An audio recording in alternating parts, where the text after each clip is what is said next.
Hey, I'm Alex. Hey, I'm Parv, and this. Is trying a product. We are two Silicon Valley product managers, and we know how messy it can be. So we're here to talk about the ups and downs of being a PM. It's not always straightforward, but we're here to figure it out together.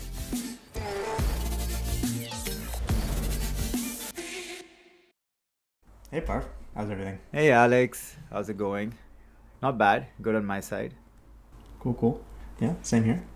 I think this week I want to talk about maybe how do you plan a roadmap. I think right now, at least for me, it's 2023 planning season. Ooh. So I'm pretty neck deep in planning and talking to the teams and trying to figure out what we're going to build next year. Oh boy. So wanted to see your thoughts on roadmap, how you kind of approach it, and maybe I can give a background on what I'm working on right now and how we're approaching it at the company I'm working at. Oh boy. Yeah, planning's going to be a fun one. I think it's going to be planning season for everyone right now. I think it's a fantastic topic to talk about, especially as PMs, you're so involved in it. I think let's figure out roadmap planning together. Yeah. I think it's also so different at every organization.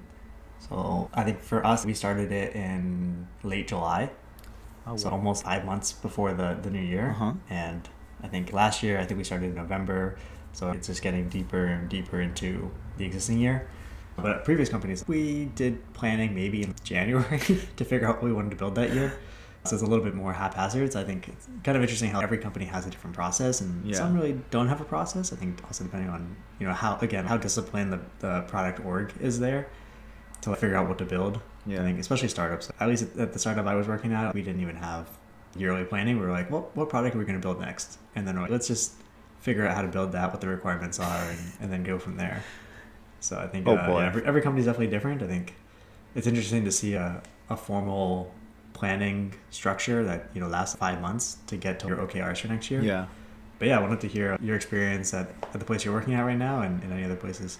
Yeah, I mean, I think planning is, as you said, right, it's so different, and I think the current economic environment also kind of speaks to how one needs to be so nimble in something like planning. Roadmap planning is usually, I know we talked about this also, but roadmap planning is something that everyone's going to like, we are thinking about what we're going to build, we're going to write it down, and it's going to be set in stone, and everyone like, this is the plan for the next year. But this year, where we're at right now, is, I think, a fantastic, w- you know, shines light on how not set in stone every plan is. You never know what's going to come and swipe you and just completely throw you off your a well-intended path.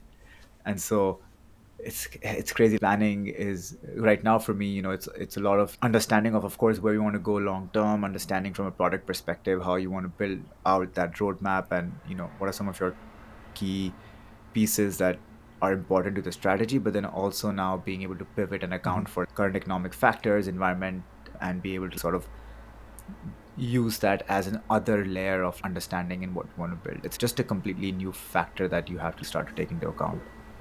So it was, Yeah, I think definitely. I think. No, go ahead. yeah, for me, it just goes from thinking about it, spending some time planning, and then everything changes, and you're okay. Now you need to do another round of planning, and come back into it with this new lens and see, okay, what, and be really ruthless sometimes of, okay, what really needs to be there, what doesn't. Yeah, definitely. I think especially because for us we started in July. Yeah. And so July, August, September, and now we're seeing how kind of soft consumer spending is this year. It's definitely changing a lot of our plans. We're kind of having to redo a bunch of stuff that just doesn't seem as feasible as it did, when we started this process. So yeah, totally agree. It's interesting, when you plan this far in advance, how little of the initial plan kind of shows up. By the time you're ready to start kind of executing and codifying everything. Yeah. And before we jump into some of the nitty-gritties of planning, I just want to call out, I think this is a really important topic, and I would encourage everyone to spend time thinking about this, learning up, reading more, because as a PM, you have this privilege to be in that, space and be integral in deciding what to build next. So it's a really key part as a product manager, the roadmap planning and being able to understand what the product plan is. So I think it's very relevant, and it's something that's very, very important, and something that everyone should really, really keep a good sort of tight grip on in terms of how do you think about roadmap, how do you think about roadmap planning, how, how critical it can be to just the success of your company, the success of your own career as a PM itself. So yeah, I'm really glad that we're talking about this. Yeah, definitely. I think it's so varied across so many organizations, and yeah, I can kind of walk through how we're doing it and the process that we have, and yeah, I'd love to hear on your side how things might be different. Yeah. But so I think so for us we started in July, and essentially what that meant is we had to produce a 5-pager of what our strategy was going to be for 2023. And in order to produce that 5-pager, we essentially had to go to all our different partners. So I work a lot with the marketing team and with engineering, and of course with the user experience folks. So for me, it's essentially setting up a ton of meetings with all these different folks to try to get what they're interested in. What do you want? What's your wish list for next year? And kind of what is your overall objective? And then another layer on top of this is product leadership has their objectives. What do they want to accomplish on the product side, on the business side for this next year? So essentially it's kind of marrying all these different wish lists of all these different people, prioritizing them, and essentially outputting an over pretty high level strategy. This is what we want to do. This is how we think we can do it. Yeah. And then it's basically a matter of refining, talking to folks, figuring out what are the actual features you need to implement this strategy. So for instance, if your goal is to sell 10 times as many widgets, then next year we need to implement these specific features to do that. And then we also want to make sure that when someone buys our product, they actually come back. So how do you acquire more customers, and how do you then retain those customers so that they kind of return and buy more stuff? So that's a very high level overarching strategy, and then it breaks out into, okay, well, in order to do that, we need to have custom landing pages. We need to make sure that we're able to personalize to the traffic that we get. So, when somebody comes from Pinterest, we want to make sure that that person gets this message so that they're more likely to buy, right? So it's all this very, tactical kind of stuff that comes in from the higher level strategy. So strategy is, or the objective is, sell more products, and then the initiatives and the result is we think we can sell more products by doing this, and we think we can sell this many more by doing this specific feature. And then we go to all the different stakeholders and say, hey, here's our list of 50 features that we want to do. We know we're not going to get all of them. Here's our prioritization, P0, P1, P2 of what we think is feasible. And then, kind of get everybody to align, get their features, discuss what we all think is going to be the most kind of impactful, which lever is going to be the most impactful on the metric that we're trying to drive, align on those metrics. And then once everyone kind of agrees on that, then we go to engineering. So that's when, you make the PRDs, you make the one-pagers to try to communicate what the objective is with engineering, and then engineering essentially tells us where we're going to cut. So I think for us right now, I think we're literally at 48 features for next year, and we expect to maybe get 20 of those after we talk to engineering, and they essentially kind of go through that list. I think that's normally how it works. I think then you kind of figure out what you want to roll over till 2024, and that kind of becomes a bunch of stuff that you want to do that you just kind of keep pushing down the pipeline. But that's essentially how we're approaching it. Pretty high level, a little bit more tactical. Then you have the OKRs, and then you kind of start executing in the new year. I'm curious, how do you think about, when you're talking to other stakeholders and you have, everyone's kind of working against their own sort of objective or goal in mind, and they're sort of sharing their wish list with you. How do you think about, or where in the process do you sort of try and, or maybe it's not a critical part, but I'm guessing it will be, but the alignment of that higher level goal across all stakeholders? Do you anticipate, or do you see situations where one objective isn't necessarily aligned with the higher strategy or the vision? Is that part of those conversations as well, where you want to go back and say, actually, everything on your wish list is not aligned with a vision?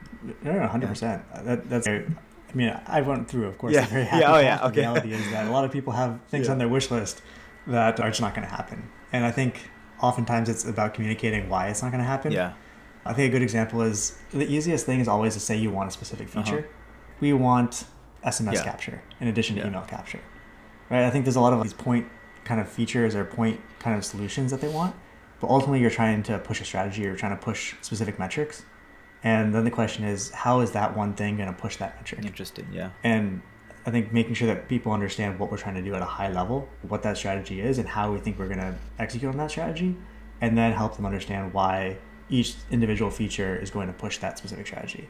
I think, at least for me, that's not always that effective. I think some people are very married to a specific solution, but at least this past planning cycle, I think everyone's kind of gotten on board with that, which is atypical very much. I think it is explaining the strategy, but then when you have people who don't agree, then it depends on how you want to handle it and how you want to handle that relationship. I think sometimes it's a matter of going to product leadership and having product leadership kind of make a call if something is going to be executed or not.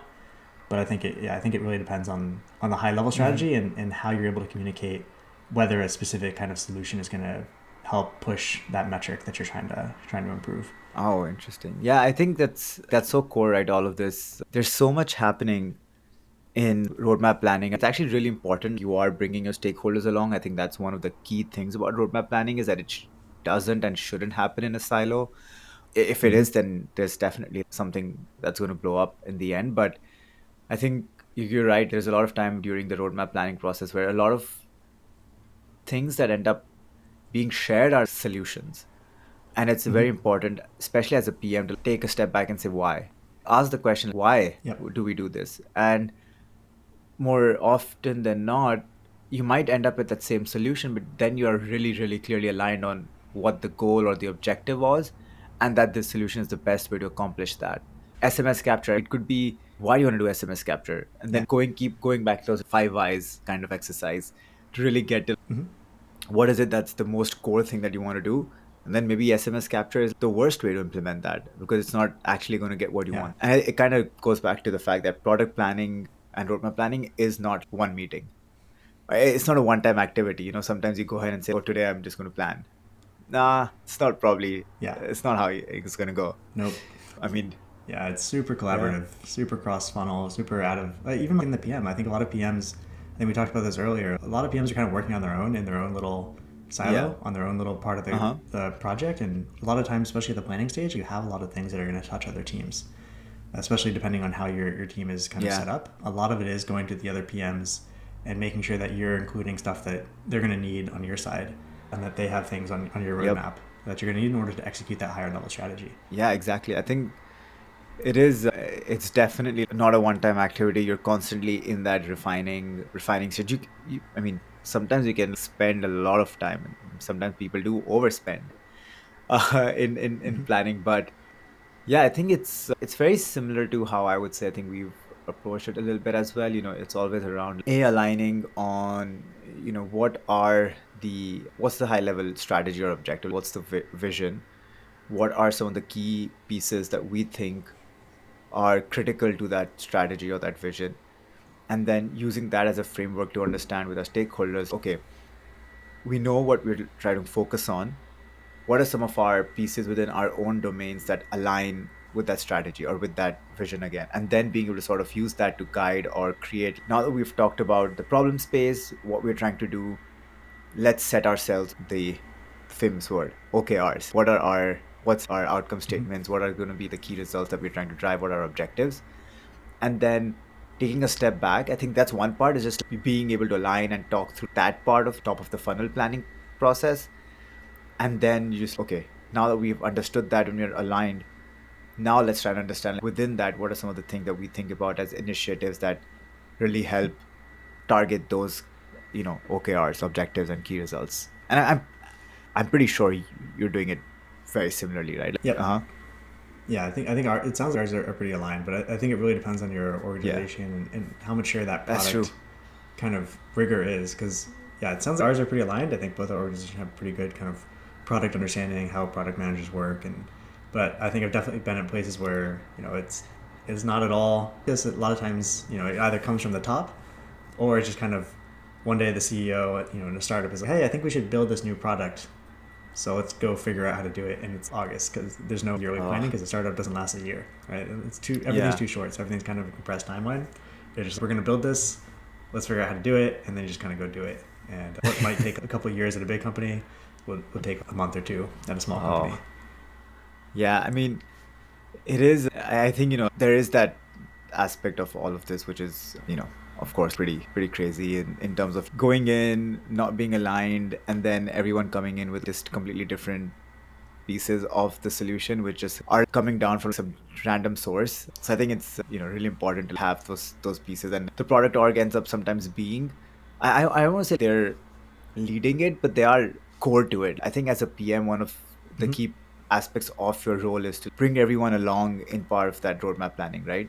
Do you think you see a lot of that in terms of your responsibility as well as bringing folks on to the right journey, especially when it comes to roadmap planning, or is it very, very org driven and everyone's aligned on what needs to happen? Yeah, I think it also depends. I think it depends on a lot of things. If you're a smaller company, you have one goal is to Yeah. survive. Everyone's kind of Oh, aligned yeah. on figuring out how to keep Yeah. surviving. If you're at a big company, a lot of times there's different directions you can go. I think especially I guess there's like peacetime and wartime kind of analogy. Right now, because of the macroeconomic stuff, I think a lot of companies, even big companies, are in wartime. And what that means is that people are a lot more kind of focused on a singular objective in order to get through the next few years, which helps a ton with planning, right? If Yeah. everyone is aligned, we need to increase the number of customers at all costs, and this is the only way Yeah. that we can do it, then it makes planning a lot easier. And that's definitely not the case. I think this year, macroeconomic is helping planning a lot because there's only really one way to survive in a lot of instances, and everyone's aligned on that.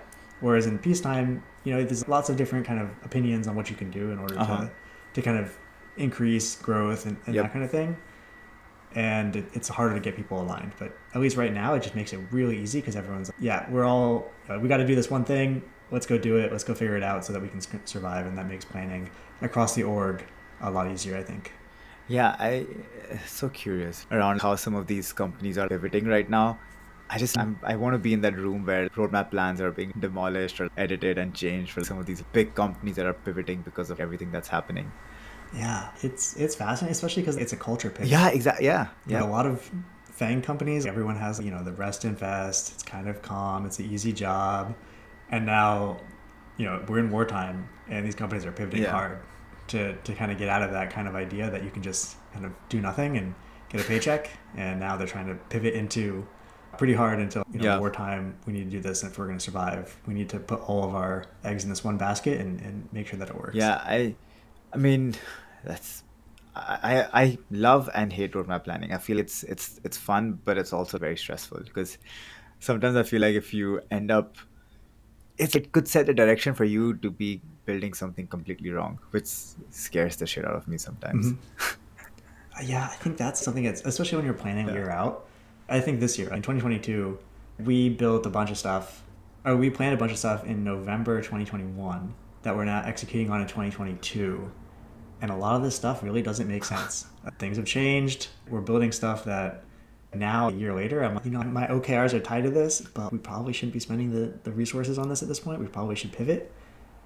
But it's also your OKRs are tied to this, so, But that's such you're a kind of locked in some degree. but that's such a fascinating point. Unless leadership changes. Yeah, but I feel that's so key, right? Because we talk about this and we've said this, and I think part of being a product manager and part of roadmap planning is knowing and sort of sharing this idea that a roadmap is not something that's set in stones or set is not what am I saying? It's too early Yep. for me right now. Set in stone. It's it doesn't just because we've said something and we have potentially committed to it at some point of time, that doesn't mean it can't change. And in fact, it doesn't mean sometimes it makes sense for it to change. This is the perfect example of that right now. As you said, right? Probably we would have thought of things we want to do and we've said that we've all aligned, but things change, the environment has changed, and now we have to pivot. And being able to have that understanding broadly as an organization that just because you have a roadmap plan doesn't mean that it's exactly what needs to be done. It's important because of situations like this. A roadmap plan is great to have that alignment on the why and the strategy, but it shouldn't be the thing that sort of is a hard scale in which that if you don't follow, then that's it. That's completely wrong. You need to be able Yep. to learn and pivot, and that's why it becomes so important to understand what role a roadmap can play, why it's important to just not show what you're building, but also why you're building it. Because sometimes in situations like this, you end up realizing the what is changing because the why is changing. And if you don't have the why articulated or shared in a roadmap, it becomes really hard to be able to, make or suggest those changes to the what because people have Yep. no idea of the why. Yeah, I think that's spot on. I think it's very rare. I think that you're gonna be able to plan something a year out and it still makes sense a year later. I think so many things are contingent, right? You want to build X product in order to push one metric, But in order to do that, you're kind of reliant on something else happening, Yeah. whether it's macro, whether it's Yeah. internal. You need to be able to kind of have that flexibility to be nimble and to change your roadmap, to change your OKRs, especially when your OKRs that you're executing are they were created 18 months ago in a very Yeah. different time.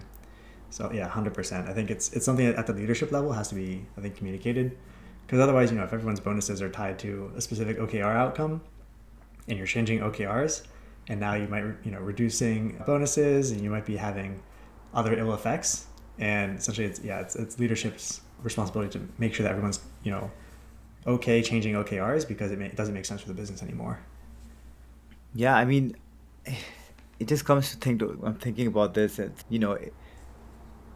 Why do you want to tie stuff to OKRs, promos, and raises and all of that stuff? Yeah. It's such a critical thing, and I think that's a mark of a good organization or a good company culture. It's more important to know and build the right stuff, and be Mhm. okay with accepting losses and pivoting, but as long as you're shifting into the space which you know is right. And I think that sometimes should be rewarded. It should be a thing that Yeah. you should think about as well. I don't know. Yeah, yeah. I think it's. I mean, ultimately, everyone is kind of optimizing for whatever is going to get them that Yeah. next level, especially at larger organizations. Whether it's promo, whether it's a short term bonus, or whatever that kind of carrot is on ahead on the road. And a lot of times, OKRs shift, but if it shifts the carrot, then that kind of keeps somebody on a path that maybe they shouldn't be on, because Yeah. that's what they've been told to optimize for, which is super dangerous, especially in times where Yeah. everything's changing Yeah. every other week. You have some new macro news. Consumer sentiment is down. Consumer spending is down, and then it really kind of makes you question what kind of changes you want to make on the roadmap. How you're gonna push your metrics in a very different time than when you did I the can planning. imagine an example. I can imagine a lot of Twitter rival companies right now changing their roadmap aggressively to match Mm-hmm. the the things that are happening in that specific space, right? Imagine something that happens in the competitive landscape and you're still not reacting to it.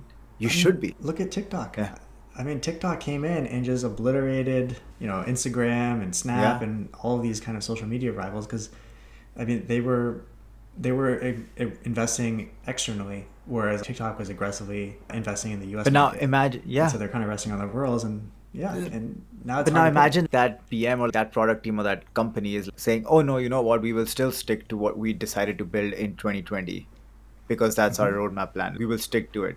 And you come in and Yep. they've come, as you said, completely changed the game, and you're still, "No, you know what we said in 2020, we'll still build that." No, you have to adapt to that landscape Oh, and come back and yeah. But you saw how long it took, yeah. right? I think 2020 TikTok really started taking over after the Hmm. pandemic, and then how long until Instagram Reels and YouTube Shorts and Snap Spotlight, all these things Yeah. came in, and maybe it was a year later Yeah. when they got really big. I think they were probably A/B testing into it. But the interesting thing is Facebook had already created a TikTok competitor that was super popular in South America. They already built it. It didn't do that well, at least in the Uh-huh. U.S. market. But then it still took them maybe I forget how long exactly. I want to say a year to integrate Instagram Reels and kind of all that stuff when they already had the code Oh, base. interesting. Yeah. But I mean, I think we've kind of digressed a little coming back, but Yeah. I mean, yeah, when thinking about roadmap and planning and the product plan there, it's we talked about everything that you have on the roadmap. If you're looking at from an artifact perspective, items on that roadmap should be clearly linked to what you're trying to build, what your strategy is, what those high goals are, and your roadmap should be responsive to change. You flagged this earlier Mm-hmm. on as well, right? There's a lot of stakeholder feedback that comes in, so it aligns with that. There's a lot of customer feedback that could come in, and then there's a lot of change in the competitive landscape. All of that needs to be accounted for and sort of like funneled into your roadmap and clearly articulated sometimes. And I think, as an artifact, that becomes a really strong baseline for sort of future pivots and understanding what needs to be built. Yep. Yeah, absolutely. So I'm And I think, yeah, peacetime roadmaps and wartime roadmaps are very different. And I think wartime is often a lot easier because everyone is kind of marching to Yeah. the same beat. In peacetime, everyone's trying to go optimize for their own thing and go in their own Yeah. direction, and things just aren't as clear, I From think. an optics perspective, do you see roadmaps playing a different role internally, externally, or just having different variations of a roadmap? What are your thoughts on that? Oh yeah, no, I think that's a great call. I think there's roadmaps are incredibly political. No Yeah. surprise there, especially in large organizations. So no one wants to say that you're not doing the thing that Yeah. they want to do. So oftentimes you'll put it as a priority, whether it's a P1 or P2, but you kind of know that it's out of the cut line. If you have 50 product or 50 kind of initiatives, you know you're going to get 25 of them. Often the political stuff is going to be in that bottom 25. That is, hey, we tried, but we couldn't Yeah. get it there. And I think it's a lot of kind of recognizing the other team, but also letting kind of someone else do the cutting. But yeah, they're incredibly political, and I think it's so that means what that results is that you have a prioritization and then a real prioritization. So a lot of things are maybe a P1 that really are a P0 in your mind, but you can't put it as a P0 because then someone else is going to get angry. So that's definitely an aspect to it, and that's definitely really hard to manage because you really don't have two roadmaps, the external one and the internal one. But it ends up having, that might be something that sits in your mind as you kind of think through the prioritization and the stack But ranking. I feel there is an aspect of this which is the right level of fidelity for the right stakeholder. As a PM, I know for a fact that I don't have one single version of a roadmap.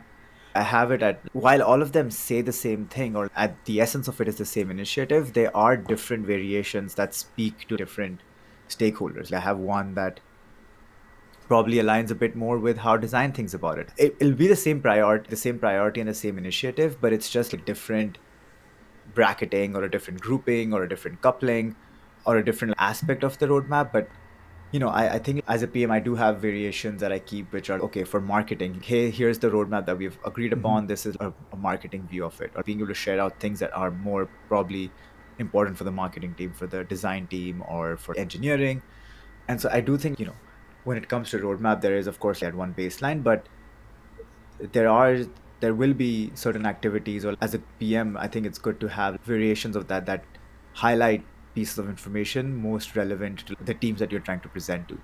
One of the Yep. mistakes I made was going into a sort of roadmap discussion with the design team, and I had a lot of technical jargon on some of the technical initiatives. And the biggest question was, okay, this is a high priority, I get it, but what do I need to do? Is this important for us? Where do we come in? And I realized I wasted a lot of time in that conversation trying to navigate that piece of the roadmap discussion, whereas I could have been much smarter about having a variation that speaks high level to the technical side and probably calls out more of the design elements that are needed or are higher in priority in terms of the broader roadmap. No, I think that's such a good call. I had the exact same thing on this cycle where I would have kind of the same presentation I was Yeah. presenting to everybody, and exactly the same thing where some teams I essentially have to explain stuff that's not really relevant to them, the engineering stuff to the design team or the marketing team, and yeah, personalizing it, customizing it to your audience is super super helpful. I ended up using a Google sheet and just filtering it depending on who the audience Interesting. was. And that ended up being just saving Yeah. a lot of time because otherwise you go on a tangent trying to explain something that's kind of Yeah. irrelevant to a specific team. So I think it's fantastic advice. It's just really customizing your discussions to the audience so they're able to kind of focus on the things that matter to them. Yeah, in terms of the process, how do you see dealing with the constant influx of ideas coming from stakeholders? I know you touched upon this, but I think it's a really key call out there, right? That you're going to probably have a lot of wish list, and you're probably focusing on a lot of different objectives, a lot of different inputs. And as a PM, I think it becomes really key when you're building a roadmap that you have to know or have an objective method of sort of evaluating those ideas, because a roadmap prioritization is a key aspect to highlight in the roadmap. Yep. No, absolutely. I think it's again, it's one of those things that wartime makes Yeah. really easy, right? In wartime, something's going to kill you. Whatever's going to kill you first is Yeah. what you work on. I think that's been super helpful because essentially whatever's going to kill us first is a P0. Everything else is a P1 or P2. But in peacetime, that gets really, really kind of confused. It's really tough, to say that your stuff that you prioritize as a P0 is more important than someone else's. So I think it makes it a lot harder. I think last year, essentially in peacetime planning, it was, well, we think we need this thing, but of course the P0s are kind of spread across a bunch of different initiatives, across different teams, just trying to make everybody happy, and it ends up being a lot of compromises. In wartime, people complain, but it's hard to argue, yes, this is going to kill us. We got to work on this. That's why it's a P0, and everything else is P1 or P2. And This brings me to one of the points, and I know that we want to deep dive into this as a separate topic too, but I think once you have that idea or that wish list understood and sort of, gathered, when you put your roadmap, I think it's really important to bring along folks on how you are prioritizing or potentially scoring your ideas, having an objective framework in place. And it could be any, and again, as I said, we'll talk about this in another episode where we'll talk through price, impact, effort, all those different aspects of prioritization.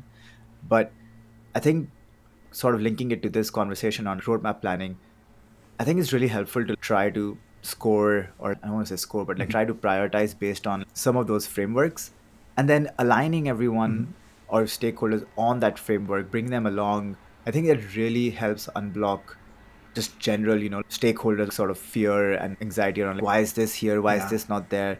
But if you have an objective evaluative method, sometimes I think that really helps. Even something as simple as, okay, we know that all of these align to the strategy, but we're going to prioritize based on impact and effort. High impact, low effort, Yep. low impact, high effort, low impact, low effort, or I forgot which, Yeah. the fourth one, which I No, forgot in I my think it's a matrix. fantastic. Yeah. I think it's a fantastic. I've definitely. I would say most companies I've worked at, we use that. We use some type of ICE framework. I think it's. I forgot ICE. I think it's impact, confidence, effort. And there's all these different frameworks out there to prioritize. I think it depends on the team. So I think for us at least, it's essentially what all the business teams want, marketing and everybody, and then engineering is the last person. And once they put an LOE, the level of effort on it, then the level of effort and then the impact, and that's kind of the last step, which I think is definitely pretty backwards compared to a lot of places I've done roadmap planning. I think normally engineering is in the room putting LOEs, and then you're putting impact on the business side from the get go, and that's how kind of what determines prioritization. Especially because oftentimes if you have a massive feature that's going to be really expensive and really big to do, it normally is not going to be a P0, even if it has a ton of effort, just because it takes you 6 months to build it. So I think it's a fantastic point. I think it's something that I want to say most companies, definitely every startup I've been at has used some type of framework like that, and I think it's incredibly helpful to align everybody on what's actually going to be able to happen, just because some things are expensive to build. And I think there's also that other perspective, right? Which is you've prioritized, but then there's also other frameworks where as a company you can align to say, we will focus X% on the big bets and the remaining X% on the smaller bets, and then the last third on, let's say, surprise and delight or customer delight pieces. Yep. I think those are also really interesting frameworks around, okay, here's a strategy, we'll and you can even break it up at that strategy level where you're going to say, out of 100 initiatives, 80% will be towards a big bet strategy. And we have another objectives or other strategies that aren't considered big bets. And then we'll use that to filter out the remaining 20% of our initiatives in some sense. So I think, all of that to say, these are important things to think about in roadmap planning, and even more important to bring the team along in this, making sure all your stakeholders are actively involved in these pieces. Yeah, absolutely. I think that's, again, something that's maybe easier at smaller companies when everybody's able to kind of coalesce around that's true. the larger objectives. I think at big companies, it's a lot of meetings because marketing or whoever that stakeholder is legal. It's not just one person. It's maybe 10 people. So you have to have 10 conversations. So it increases the effort, and then it makes it maybe a little bit harder to get agreed upon level of effort by all the different teams who would be involved in a project. But at a startup, I think it's normally the first place to start. And I love that framework that you brought up, where you kind of have 80% on the big bets and 20% on the lighters. I think it's also really good kind of consideration that the big bets, are almost always going to take up all of the focus. But there's all these kind of small things, but they're still super important and super impactful to a user's kind of impression of the brand and impression of the product. I think a good example might be the Google Chrome dinosaur game. Oh, yeah. Super tiny project, but the amount of delight and the amount of brand building that one little thing has produced is outsized relative to the effort. So I think that's a really kind of good way to think about as you're planning, what are the little things you can do that'll have an outsized impact on brand and kind of other kind of softer metrics that are still important, especially for startups. Very true. Where you kind of have that nimbleness and that freedom to do that kind of stuff. Yeah, man, roadmap planning is just its own beast. I feel it could be a complete podcast that's just like planning and how to plan and roadmap stuff and everything. And everybody's so different. Yeah, it's. I mean, it's every company is so vastly different in how you prioritize, how you think about roadmap planning, how long it takes. I mean, where I am, it takes 6 months, and most companies it's two Yeah. weeks. And So it's we've so far focused on this, you know, being able to be so empowered to build roadmaps. And it wouldn't be a complete podcast if we didn't sort of talk about, or at least mention the fact that sometimes you could be in a situation where it's a little bit more top down, or the highest paid person's opinion. yep. Those are situations that you could find yourself in as a park manager. And all to say, it is hard to be able to own roadmap planning or be able to do it in a sense that might be really aligned with what we should be doing. But it is a situation that you could find yourself in. Top down planning is a thing. They might be doing all of this at their level, and you Mhm. as a PM is just being handed down what needs to get built. It's not the best feeling in the world, and it's not the best situation to be in, but you know it happens. It is a It's yeah. common. It's super common. Yeah, the CEO or just the executives in an org Yeah. will essentially determine the high level Yeah. roadmap, and it's up to you as a PM just to kind of flesh Yeah. it out. And I'm 100% sure at their level, they're probably doing almost all of this kind of stuff, understanding the Mhm. effort, the impact, stakeholder alignment, and everything. But sometimes it just gets a shield or blocked from PMs in the org that, should technically be Mhm. involved in all of this as well. So, you know, I know what we talked about Yeah. is ideal. It's not always as clean and straightforward. It could be messy. And there is always that aspect of, sometimes in your org, it's a little top down. Yeah, definitely. Yeah, I think this is definitely a kind of happier path. I don't think every PM, and I wouldn't be surprised if you're in a role where you're just kind of handed the projects you're going to do for the Yeah. year and you execute on them, but you don't necessarily decide on those projects why you should do one project versus the other. Yeah, but I know anything else before we kind of wrap up the episode on roadmap planning? I feel we covered a lot of different pieces, just our personal stories, and some of the pitfalls, Hmm. mistakes that we've made. No, yeah, no, I think you're right. This honest could be a podcast in itself. There's a thousand different frameworks out there. There's a thousand different ways to approach Yeah, it. It really is, an art, not a yeah, science. You're not going to be 100% right. A lot of these things are very squishy. How much effort does it take? It might be it might be trivial for yeah, engineering, but it might be really complicated on the legal yeah, or marketing. And it's hard to kind of gauge some of this stuff. So it's really kind of putting your best thought forward and executing, but also, being open to change your roadmap, to change your yeah, plans, because what you're saying today is going to be very different from a year or 2 years when you're trying to execute on a super long term roadmap. yeah. And that's why the episode is titled "Figuring Out Planning," and not "Figured Out Yes. Roadmap Planning." But yeah, no, I hope. Yeah. Yeah. I don't think anyone has really figured it out. So Yeah, I hope everyone it's enjoyed. a very nebulous kind of one. Awesome. Yeah. But it was Absolutely. again a great conversation, and I always love diving into this weird pieces that are so can be so vastly different. But yeah, I guess I Hmm. will see you on the next one. Sounds good. Thanks Thanks, so much. Alex. See ya, See man. ya.